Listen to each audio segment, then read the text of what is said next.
So magandang araw, magandang hapon, magandang gabi. Depende ho yan sa time zone ng ating lugar at saang sulok man tayo ng ating mundo. Sana sa mabuti tayo, nakalagayan at walang sakit-sakit ang lahat. Sa mga kababayan nating OFW at mga kababayan natin na nandito sa Pilipinas, mapagpalang araw sa ating lahat.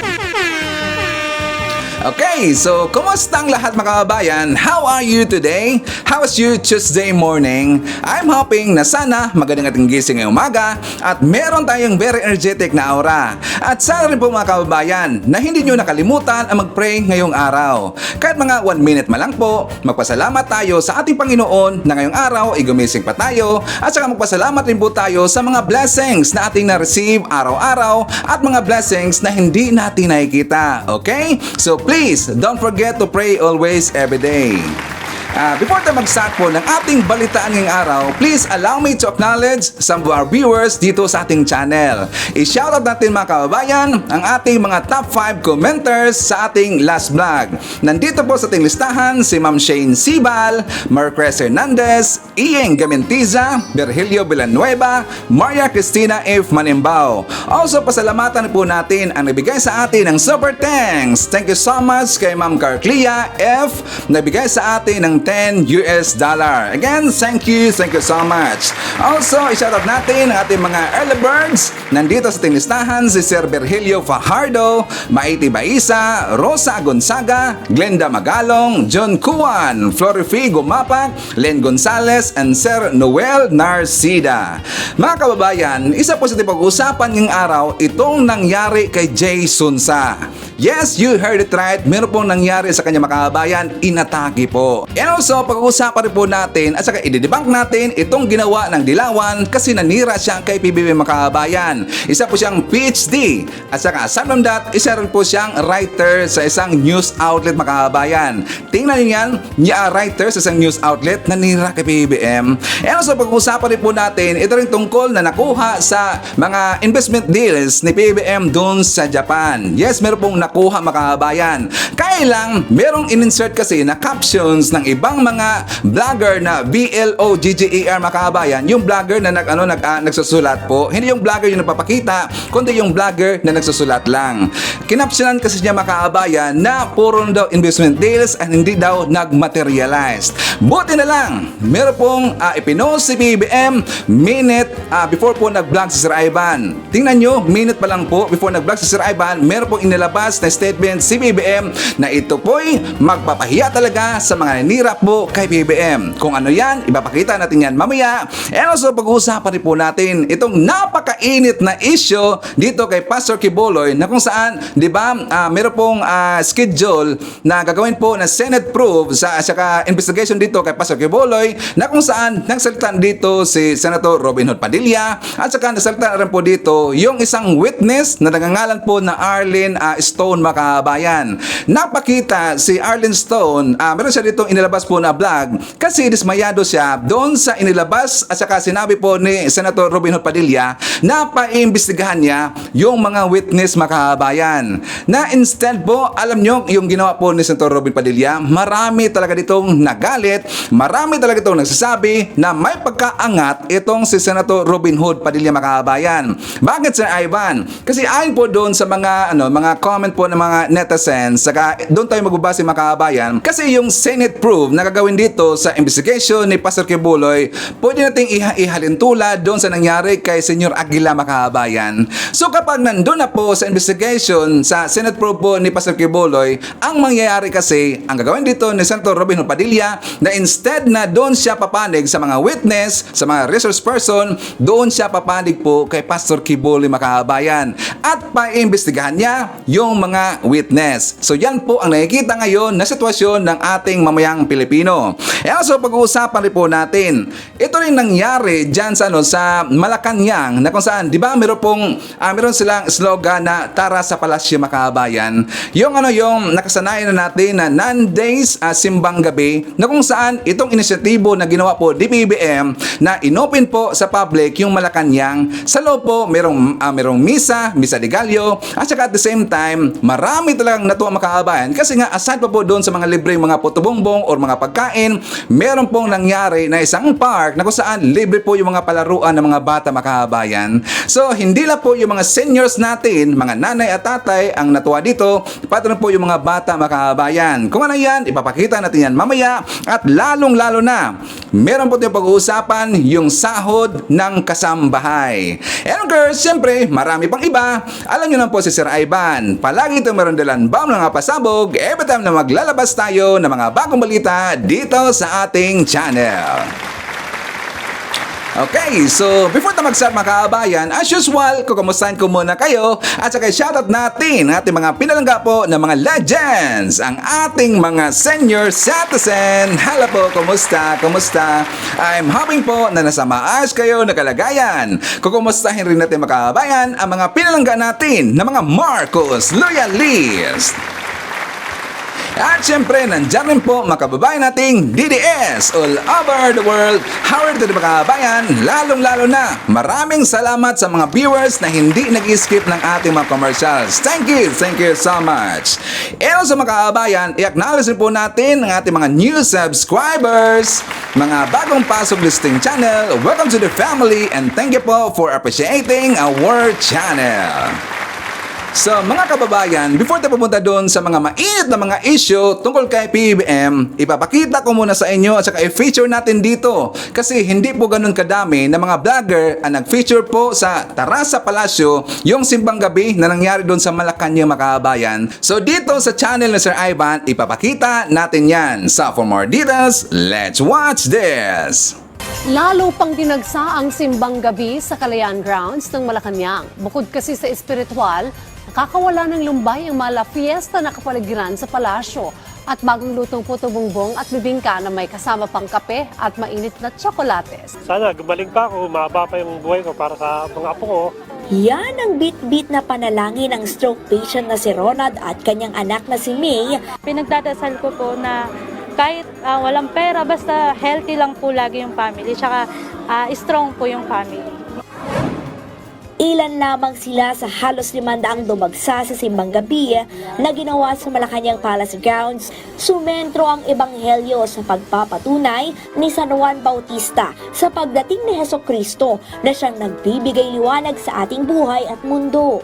Ngayon, ikatlong linggo at tumama sa ikalawang simbang gabi, ang Gaudete Sunday, tinatawagan tayong patuloy na magalak.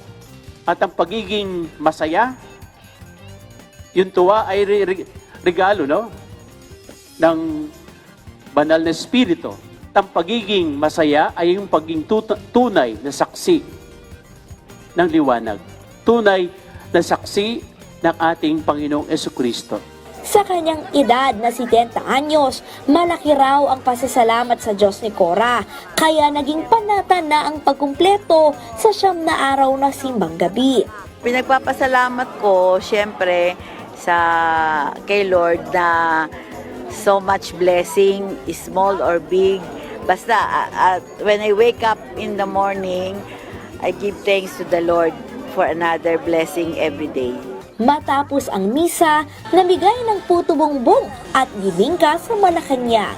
Ang pagdaraos ng simbang gabi at simpleng kainan sa palasyo ay bahagi ng Tara sa Palasyo program na inisyatiba ni Pangulong Ferdinand R. Marcos Jr. at First Lady Liza Marcos sa pamamagitan ng Social Secretary's Office. Layo nitong patunayan na bukas ang palasyo sa publiko at iparamdam ang spirit of Christmas ngayong Pasko. Masaya kasi bukod sa nakikita namin loob ng palasyo, nabibigyan kami ng kahit munting regalo sa pamagitan ng ganito. Natutuwa rin kami sa tulong niya. Ano po masasabi niyo sa libreng pa-rides po ng mahal nating Pangulo? Enjoy and mas maganda yung kasama lagi yung mga bata sa mga ganitong kasiyahan. Maraming salamat po sa ating buting presidente. Kaya, tapos thank you nga pala kay BBM sa Pangulo natin na na-experience lahat ng mga bata itong ganitong rides. Kasi sa iba may baybayin to dito. Kahit paulit-ulit. Saya ako kasi for how many long years, ito na naman tayo na matupagin yung pangarap ng mga bata. Ako din pangarap ko din na makapasok dito. Ngayon mga amo ko na nandito. Ay, dito sila sa rides.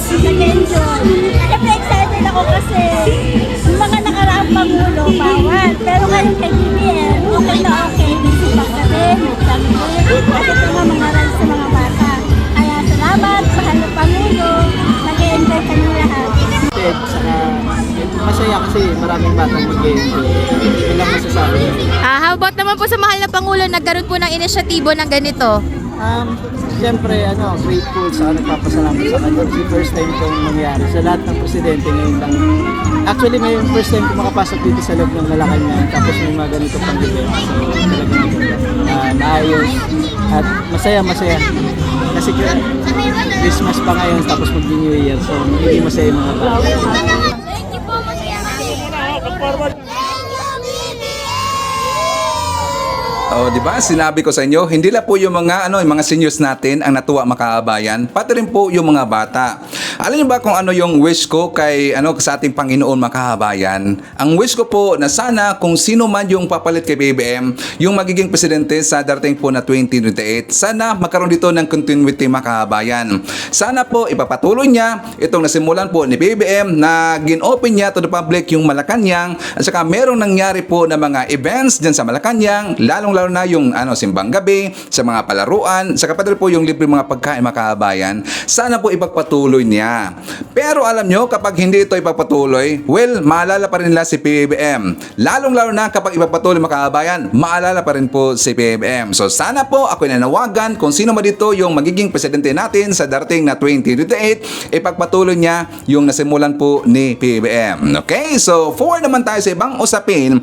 Ngayon makahabayan, pag-uusapan na natin yung nakuha po ni PBBM na investment deals doon sa Japan na worth 14 billion pesos. Pero after that, i-reveal ko sa inyo kung magkaano na lahat yung na-materialize na investment deals from the previous state visit ni PBBM makahabayan. So, for more details, let's watch this! Naging matagumpay bayan ang pagdalo ni Pangulong Ferdinand R. Marcos Jr. sa ASEAN-Japan Commemorative Summit sa Tokyo kung saan nakakuha ang Pangulo dagdag sa 14 na bilyong pisong investment pledges mula sa bansang Japan. Ang buong detalye sa ulat ni Alan Francisco. Matagumpay ang naging pagbisita ni Pangulong Ferdinand R. Marcos Jr. sa Japan sa pagdalo niya sa ASEAN-Japan Commemorative Summit sa Tokyo. Sa katunayan, ayon mismo kay Pangulong Marcos, 14 billion pesos na pledges o pangakong investment mula sa mga kumpanya sa Japan ang nagpahayag ng interes na mamuhunan sa Pilipinas. May mga Japanese company din mula sa naunang pagbisita ng Pangulo sa Japan noong Pebrero ang nagbigay ng update kay President Marcos. I think the number that was given to us today, just for those pledges. Pledge pa lang ito but at least may opening na tayo. 14 billion pesos. But the more important part is 200,000+ new jobs. Dahil dito, inaasahang higit 200,000 na mga bagong trabaho ang mabubuksan. Ang mga sektor na ito ay mula sa sektor ng semiconductor, healthcare, infrastructure at iba pa. Semiconductors, healthcare, of course infrastructure, ang presence ng Japanese sa infrastructure development is very high profile. But security, agri. Nais namang pataasin ng Pilipinas ang ambag nito sa global creative industry market sa pamamagitan ng pakikipag-partner sa mga bansang gaya ng Japan sa pagsusulong ng sustainability at innovation. Dito ay kinilala rin ng Pangulo ang efforts ni First Lady Liza Marcos sa pagsuporta sa indigenous textiles, design services, MSME at iba pa. Nanawagan din ng Pangulo sa ASEAN-Japan Summit na magkaroon ng 10-year roadmap para sa new technologies and climate resilient plans para matiyak ang food security sa rehiyon.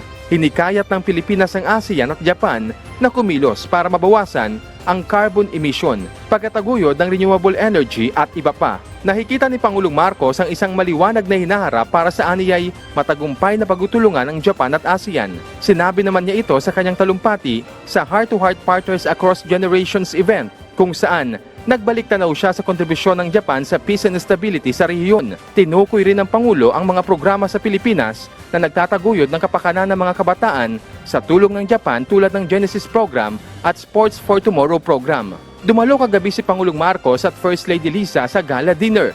Nasaksihan din ng Pangulo ang pagpapailaw sa iconic na Tokyo Tower sa sidelines ng ASEAN-Japan Commemorative Summit. Pinailawan ng Tokyo Tower ng red, yellow at blue na siyang mga kulay ng ASEAN flag at ang Commemorative Summit logo.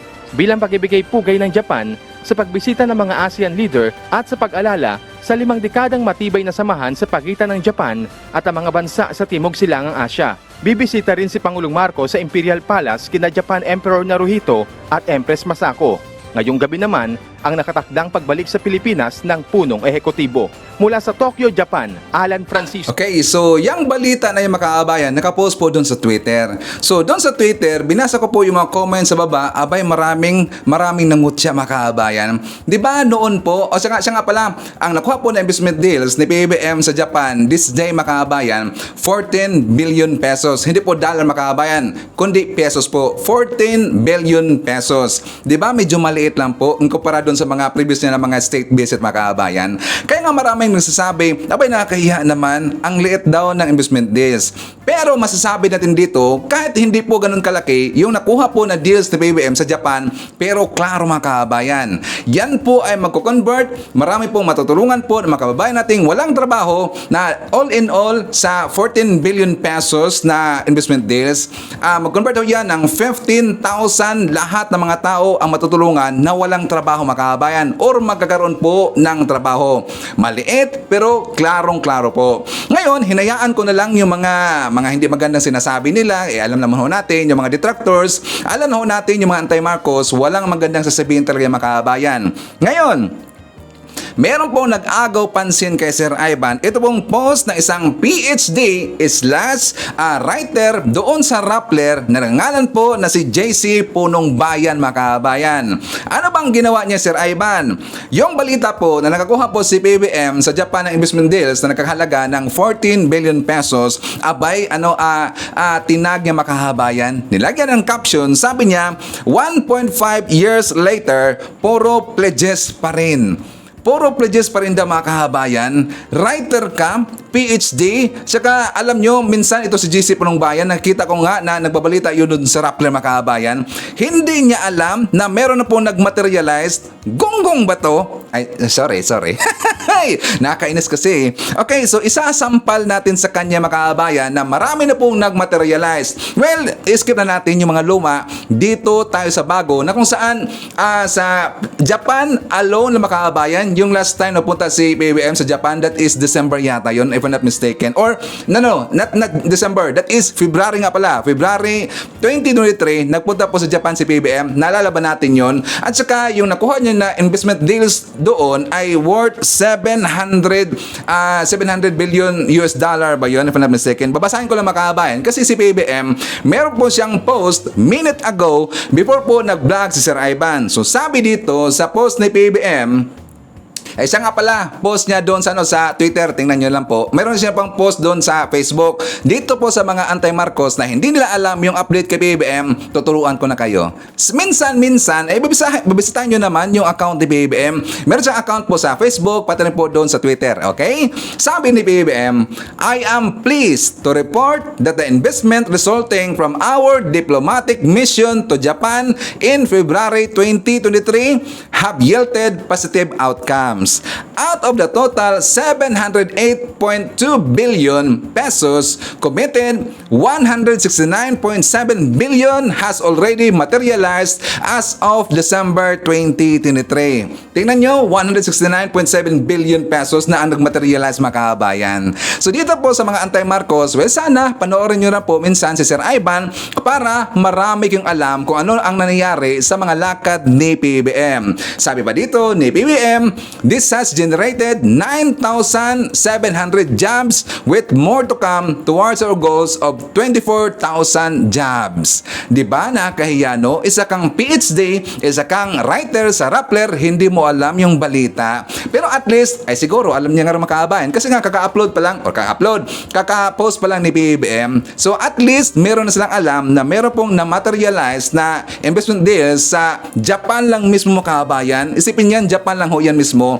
How much more yung ibang mga state visit ni PBBM? Di ba ang laki po nakuha ni PBBM ng mga investment deals? 3 months ago, di ba nagbalita na po yung DTI na kung saan nagmaterialize na po yung ibang mga state visit ni PBBM na kung saan umabot na po ng 400 plus billion pesos ba yun, if I'm not mistaken? 400 billion plus or baka 600 billion plus ba yun, mga kababayan? Nakalimutan ko lang. That is 3 months ago. Pero bakit hindi nila alam at bakit hindi po alam ni JC Punong Bayan? Di ba? Nakakaya eh. So anyways, dyan naman tayo sa ibang usapin. Bago tayo pumunta doon sa nangyari kay Jason sa makabayan, ibabalita ko muna sa inyo, isa pong showbiz muna tayo. May nangyari kasi kay Sir Ronaldo Valdez, makabayan. Namatay po kahapon. Si Ronaldo Valdez, siya po yung papa ni Jano Gibbs.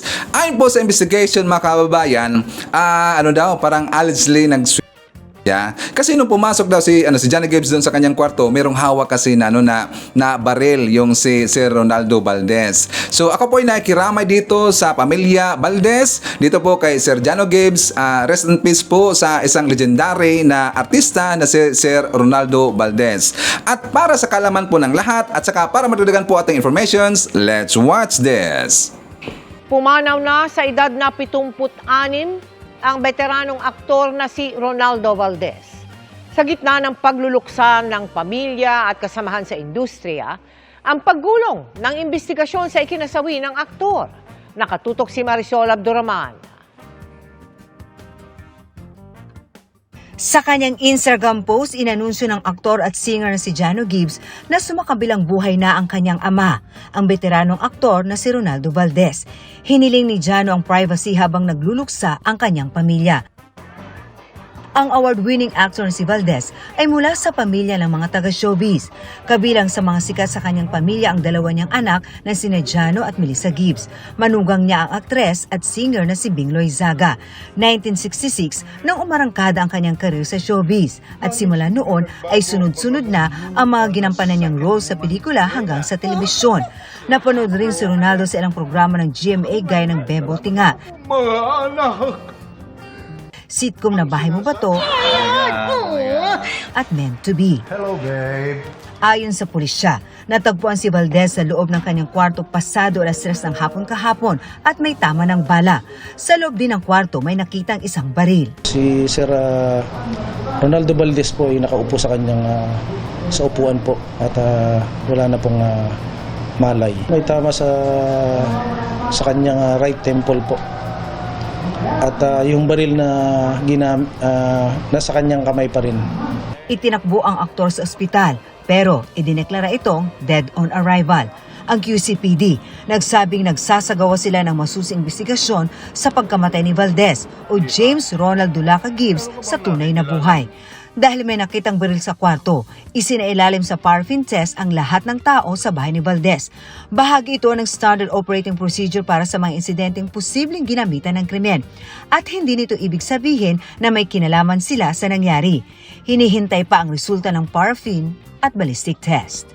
Para sa GMA Integrated News. Okay, so jump naman tayo sa ibang usapin. Pag-uusapan na natin makabayan, ito pong inilabas ni Rendon Labrador na kung saan, di ba the other day makabayan or kahapon po, ipinakita ko dito si Rendon kasi nagpalabas siya ng kanyang sa loobin tungkol doon sa nangyari na pagpapahiya po kay si Mardon sa Japan. Di ba marami siyang sinabi makabayan at marami po siya mga point dito na kung saan ang ibig sabihin po ni Rendon na sana iwasan na daw yung siraan, dapat magtulungan na lang, magkaisa lahat. Ito po ay para po sa sa bansang Pilipinas. Sabi niya, malayo pa daw yung yung eleksyon. 2028 pa or 2025. Sana at this moment ay magtulungan lang muna para ito sa mamayang Pilipino.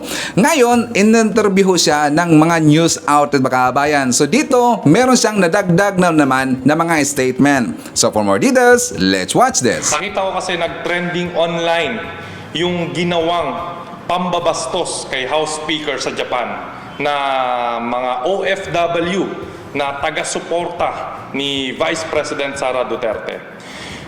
Bilang Pilipino, bilang ordinaryong tao, bilang boses ng bayan, ako po ay nasaktan sa aking nakita na kapwa Pilipino pa natin ang naninira sa kapwa Pilipino.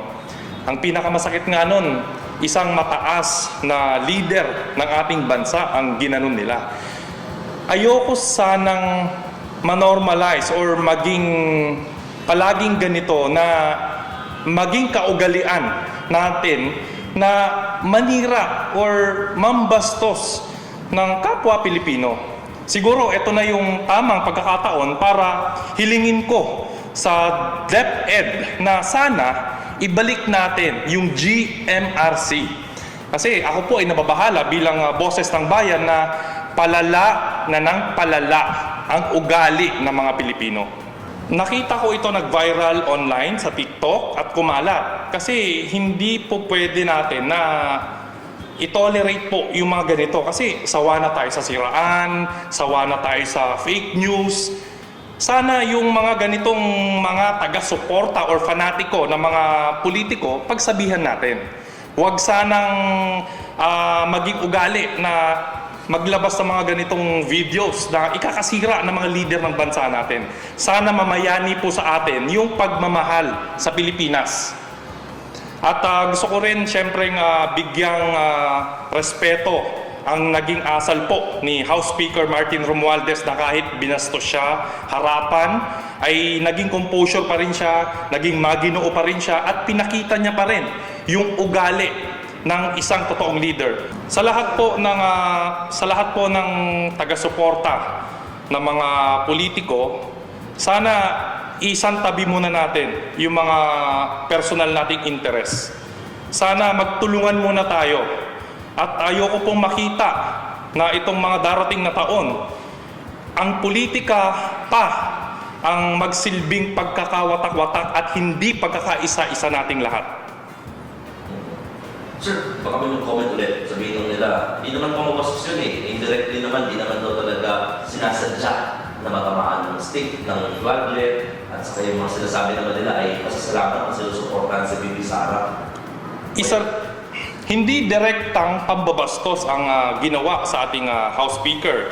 Pero baka kasi dito maaring magsimula ang malalang pag-aaway nitong darating na eleksyon or darating na halalan.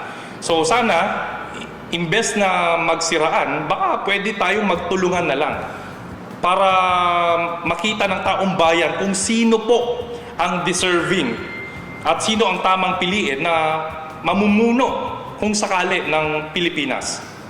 Okay, so dito po sa ating viewers na kung saan hindi nila naintindihan po yung ibig sabihin ni Rendon, na kung saan 'di ba marami nagsasabi makaabayan na para daw pumanig dito si Rendon kay SMR, bayaran na daw. Alam nyo si Rendon Labrador, sa hindi po nakalam lahat, si Rendon sinuportahan niya yung unit team. Hindi nyo ba nakita yon? O naalala nyo ba na merong i-feature dito na isang vlogger na hindi ko pa masyadong kilarin si Rendon noon eh. At saka ipinakita ko dito kung bakit siya biglaang pumasok sa politics during po sa eleksyon, yung pangampanya po ni PBM at saka ni BP Sara Makabayan. Di ba ipinakita ko dito si Rendon na kung saan suportado niya yung unit team. Ngayon, ang ibig sabihin kasi ni Rendon Labrador, kasi niniwala pa rin siya na nandyan pa rin po yung unit team Makabayan. Ayaw niya na magkawatak-watak po yung mga supporter ng Duterte at saka yung mga Marcos. Kaya nga ang ibig sabihin niya, di ba sinabi niya na sana magkakaisa na lang daw at saka sana magtulungan na lang daw. Iwasan niyang yung siraan, yung batuhan kasi malayo pa naman yung election mga kabayan. Dapat ngayong araw, dapat at this moment sa panahon nito kasi nga siyempre nag-recover pa lang po yung Pilipinas, dapat magkaisa ang lahat mga kabayan. Dapat magkaisa dito yung Duterte, pati na po yung mga Marcos. Ito po ay para sa Pilipinas. Yan po ang point dito ni Rendon Labrador. Kasi nga I'm very sure na marami sa inyo ang hindi po naintindihan si Rendon Labrador mga kabayan. Okay? So, dyan naman tayo sa ibang usapin na kung saan meron tayong i-correct mga kabayan. I think nakita nyo po yung vlog po ni Hitad na kung saan napag-usapan niya, yung last vlog niya, napag-usapan niya si Remulla mga kabayan. Di ba nakalagay po sa kanyang captions na nasaan daw si Remulla? Ang ibig sabihin niya mga kabayan, doon sa kanyang vlog, ay ko na ipakita dito kasi nga, alam naman natin, bunga nga po ni Hitad, medyo talaga, hindi maganda pakinggan. Pero isalaysay ko lang dito. Ang sabi niya, inatake daw sa puso si Remulla mga kabayan. Yan lang po ang kanyang inilabas ngayon na fake news. At bakit ko masasabi yan na fake news? Kasi nagpalabas po ng balita, follow-up balita, at saka tinag nga yung vlog po ni Maharlika mga kababayan, na kung saan sabi po ng SMNI News, just in, tinawag mismo ni Justice Secretary Boying Rimulya na fake news ang kumakalat na balita na siya ay inatake sa puso. Sabi ni Rimulya, fake news, sorry sila. Yan po ang sabi daw ng kalihim ayon sa balita ng SMNI News. So yun po ay fake news ang inilabas po ni Hitad mga kababayan. Ito talagang si Hitad. Alam nyo, magaling naman talaga si Hitad. Magaling po siya gumawa ng fake news. Totoo lang. Magaling siya mag-create dito ng mga istorya mga kababayan, at hindi niya dito binalidate lang.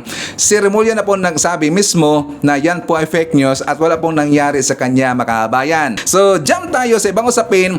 Pag-uusapan natin mga kababayan, ito pong napakainit na issue tungkol po kay Pastor Quiboloy. Na kung saan, di ba, napalabas na po ng statement si Senator Robin Padilla na paimbestigahan niya yung mga witness na naglabasan ngayon. Ngayon, ito pong witness, isang witness na si Stone or si Arlene Stone mga kababayan, hindi niya nagustuhan yung sinabi po ni Senator Robin Padilla. Binuwiltahan niya mga kababayan. So, for more details, let's watch this. Sabi ni Padilla, dapat siyasatin ng maigi ang mga ipepresentang witness. Kailangan natin imbestigahan yung mga witness kung sila ba yung nagsasabi ng totoo. Kasi dito, ang tagal naman ninyong nanonood na rin ng hearing dito. Kokonti ang witness na nagsasabi ng totoo dito. Ang hirap na rin maniwala dito. Magsasabi ng statement ngayon, kinabukasan, iba na yung statement. Oo, syempre. Kailangan kong kailangan kong mag-participate doon at tingnan ko kung saan galing yung witness na yun. At sa mga senators, sa mga leaders natin, katulad ni Robin Hood Padilla. Imagine, he was saying that the victim should be the one that will be investigated instead of the accused.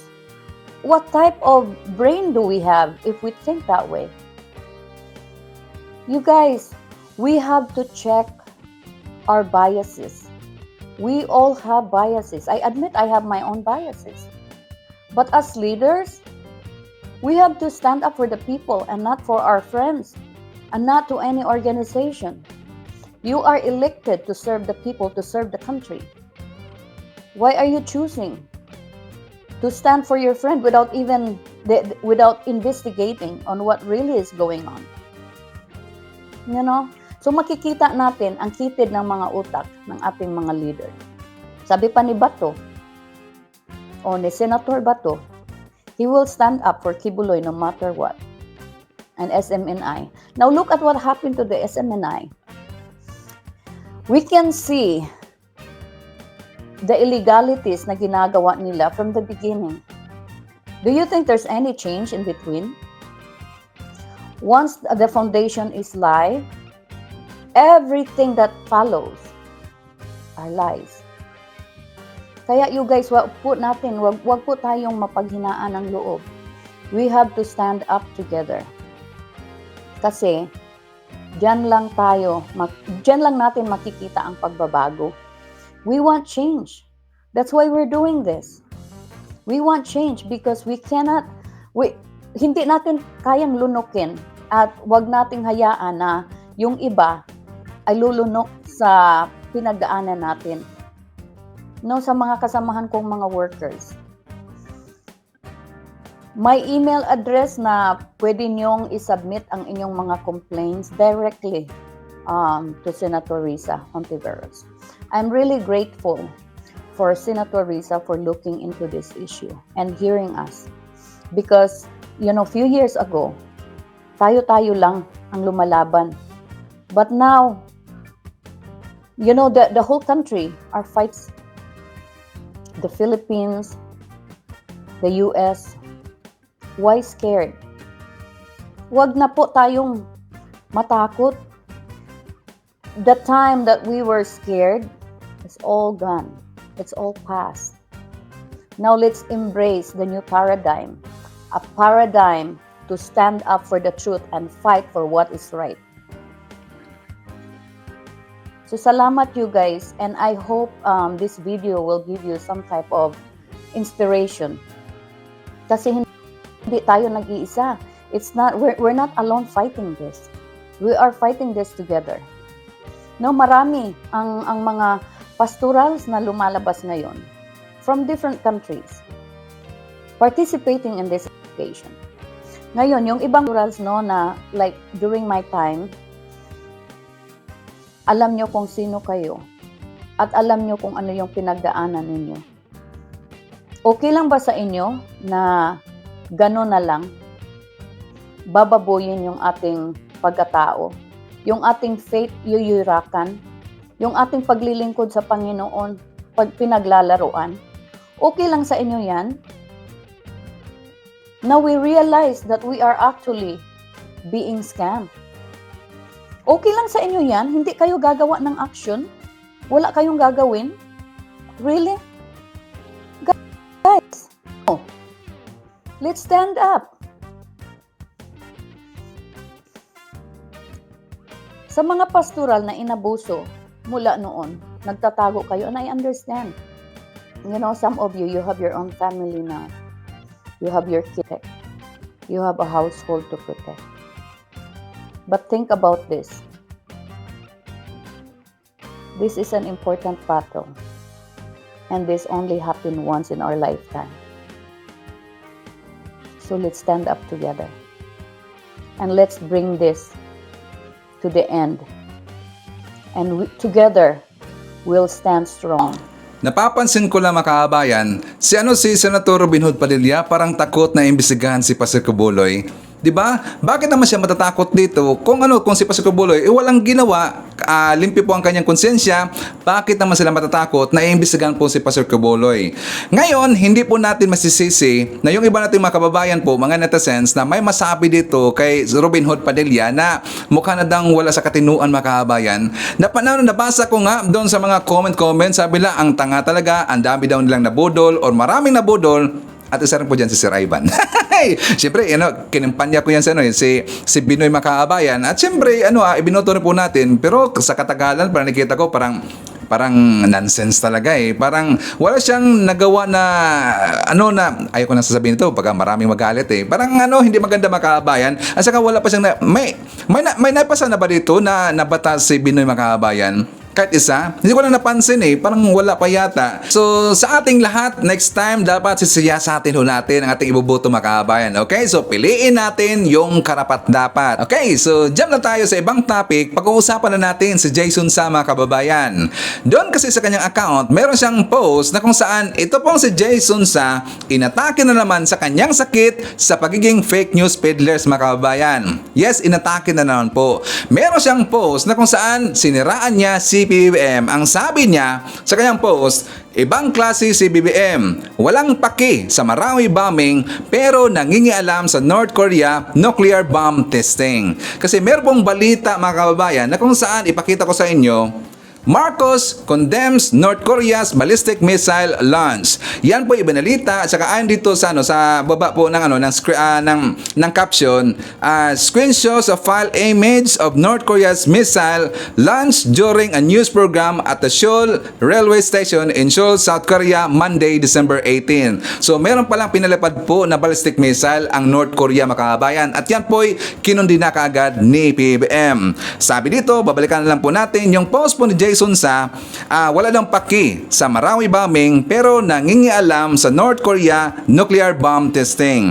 Wala bang ginawa si BBM during po sa yung nangyari sa MSU bombing mga kababayan? Wala bang ginawa ang Pangulo natin, si BBM? Di ba ipinakita ko dito na after 3 hours po yung merong nangyari na bombing sa MSU, di ba nagpalabas kaagad ng statement si BBM?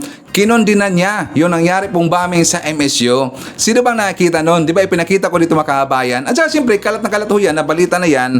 And also, wala bang nangyari na, or wala bang mandato na ilabas si BBM? Wala pa siyang ginawa sa during sa bombing mga kababayan? Well, i-research natin yan. Kasi baka walang alam po ito si Jason Sa na samantala, ito si Jason Sa, 35 years ho siya sa broadcasting, 35 years ho siya sa TV mga kababayan, at saka pagiging journalist. Pero wala siyang alam sa sa balita tungkol kay PBBM. Di ba klaro talaga na fake news peddlers? Hindi kaya totoo po yung mga sinasabi ng ibang tao na yung 1 million pesos na salary niya monthly from SMNI dahil daw sa pagiging fake news peddlers niya, mga kababayan? Mukha yatang totoo eh. Di ba? Ngayon, ilagay natin dito sa gilid yung screenshot na kung saan makikita naman ho yan dyan sa Google. I-resist nyo lang po yung MCO bombing tsaka i-type nyo lang po yung Marcos. Di ba? Lumalabas sa yan na PBBM, sabi po ni PBBM, we will bring perpetrators of Marawi bombing to justice. Sabi po dito ng Philippine Star, President Marcos condemns Marawi blast. Bakit hindi ho yan nakita ni Jason sa makabayan? Di ba nakahiya, no? At saka update dito kung bakit hindi pa niya alam na meron pong binigay dito na mandato si PBBM sa mga uniform, men in uniform sa kasundaluhan natin, sa AFP, sa kapulisan. May ibinigay po na instruction si PBBM. Mayroon na pong update tungkol dito sa MSU bombing na kung saan yung mga suspect, I think 2 na suspect, mga kababayan, nadakip na po ng kapulisan natin at saka nakulong na po, mga kababayan. Hindi ko lang dito napakita yung balita na yan, pero yan po update, okay? Bakit hindi ho yan alam ni Jason sa fake news peddlers kasi? Parang naging Maharlika 2.0 na, mga kababayan, di ba? Klarong-klaro naman eh. So anyways, before tayo mag-jump po sa ating next topic, isa-shout muna natin si Ma'am Estrelita Javier, Sis Queen, Jima Ramirez, Margarita Iglesias, Elizabeth Habihan, Nisitas Takuland, Marilo Ferte, Maria Midasiplon, Virgilio Garcia, Rachel Langan, Lemuel Pasco, at nandito rin po sa ating listahan si Ma'am Eva Tavada, Jillian Quezon, hi to Ma'am Teresita Makarayan, shoutout daw kay Jessie Rose and El Nami Makarayan from Toronto, hi to John Wick, shoutout daw sa kanyang mga apo dyan sa Pasay, and hi to Biyahe ni AJTV from South Korea, Helen Cabayao, Merjane Tan, and hi to Ma'am Ryan World Begins from Virginia, USA.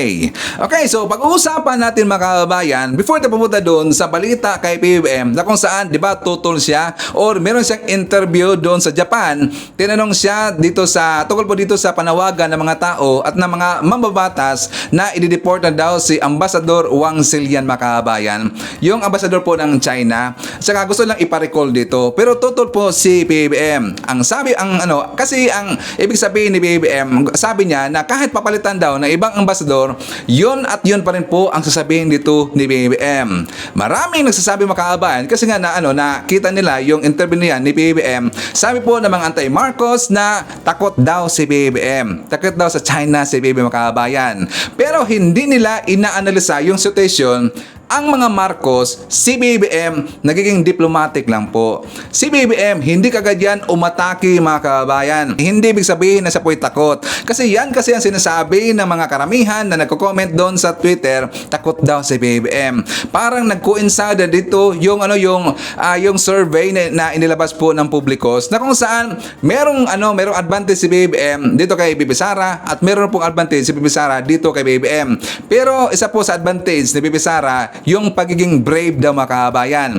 Yes, pagiging brave, mataas po yung survey rating ni Bibi Sara tungkol dito sa brave, mga kababayan. Kasi yung brave po na survey kay BBM, ang liit lang po ng survey. So yan po ang kanang sinasabi dito na takot daw si BBM. At para maintindihan natin yung isinagawa po na survey ni Tikia, at saka in-explain niya dito kung ano ba dito yung advantage o lamang ni BBM, ang Pangulo natin, kung ano rin po yung advantage ni Bibi Sara, ang ating Vice Pangulo, mga kababayan. At para maintindihan natin lahat, let's watch this. Ang nangyari dyan, may recovery ang Marcos administration from the previous quarter na yun naapektuhan ang kabinete niya. Ngayon, tumaas by 60%, no? Ang trust rating pinakamataas pa rin si Vice President Sara Duterte. Pag tiningnan mo kung bakit bumaba, nakakaapekto sa Pangulo, ekonomiya, nakakaapekto kay Vice President, lumalabas yung CIF, yung nag-double digit. Pero sa tingin ko, lampas na yung crisis na yon sa kanya kasi yung mga issues na dating negative sa kanya, katulad ng ROTC, nag-single digit na. So ang mga tao, in terms of the future, yung first quarter 2024, lumalabas na very hopeful pa rin ang mga Pilipino. Yan naman ay trait ng mga Pilipino.